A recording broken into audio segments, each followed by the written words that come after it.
Good morning, everybody. This is Joness Lang, CEO of Canter Resources, here today to discuss our recent brine results from 5 holes and provide a recap on key takeaways from the 20 shallow drill holes to date at Columbus. Number one, we've clearly proven this basin has the ability to generate mineralized brines with multi-commodity potential. Importantly, we are seeing the same sort of commodity mix as Ioneer's Rhyolite Ridge. This is not a huge surprise. We do have shared volcanics, and that deposit is only 17 miles away. But seeing good lithium, boron, potassium so shallow is certainly very encouraging. Our phase 2 results included 2 of the top boron results to date, the highest when you consider dissolved values. And overall from this program, we've seen lithium values, several in the 40+ milligram range up to 76.4. And the key context here, there's structural similarities to Clayton Valley, where Albemarle Silver Peak has been a lithium producer since the 1960s.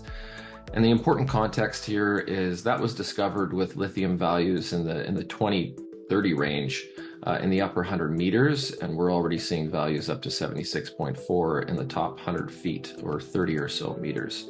So again, the primary targets here for lithium, the widely accepted deposit model in Western US and Nevada, you typically do not see your big concentrations until you get to 500 feet and typically even a little deeper.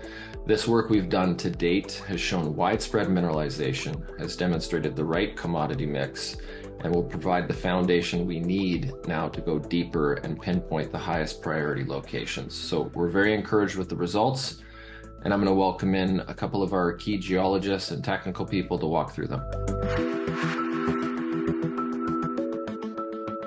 Well, I'm here with our senior consulting geologist, Trevor Hawkins. How you doing, Trevor?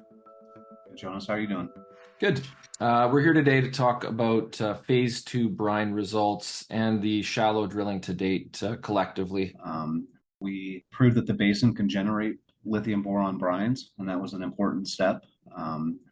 Discovering 2 shallow aquifers that we had predicted from previous drilling was a good takeaway as well, and it gave us some indication on potential structures and how groundwater is flowing through the basin and forming these shallow aquifers and then moving along to deeper structures.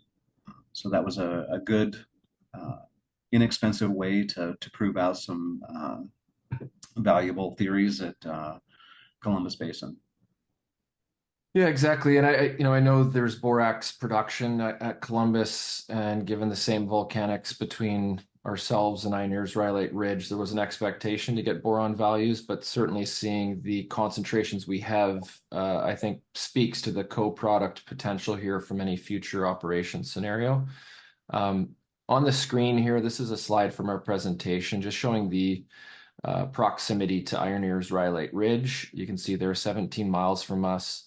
Again, those same volcanics that feed Rhyolite Ridge do terminate at the southern end of the basin here at Columbus. And then further in the distance, you can see Albemarle Silver Peak, about 28 miles from us. Again, Trevor, I'll let you speak to this maybe in a bit more detail, but there are some similarities to both. I think from a structural standpoint and deposit model approach, Silver Peak certainly relevant. And then Ioneer from the commodity mix and a closer property that looks to be also leaching into the playa here at Columbus.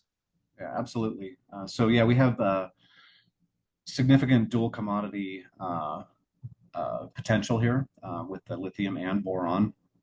We share the same volcanic source rocks as Ioneer's Rhyolite Ridge project, but we're a little bit different.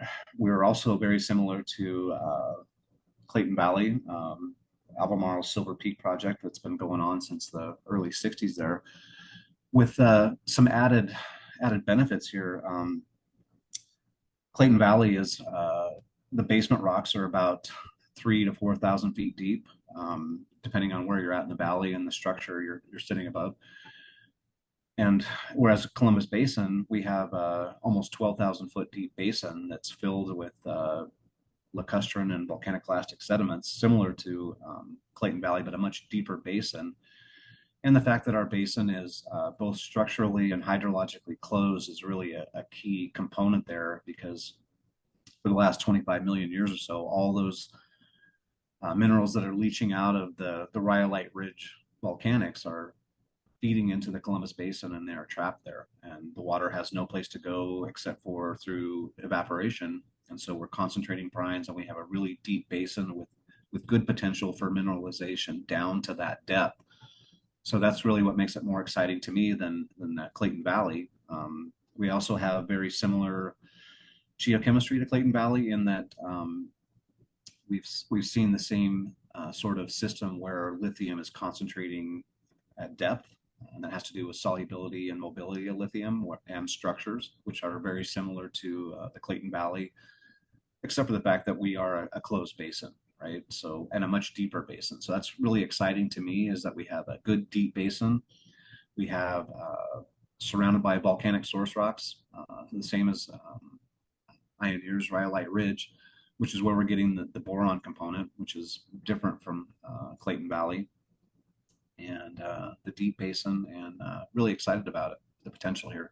And Trevor, what we have on screen here, this is a generalized cross section showing kind of the Clayton Valley structural model, which I know is a widely adopted or kind of accepted model concept in Nevada for sure.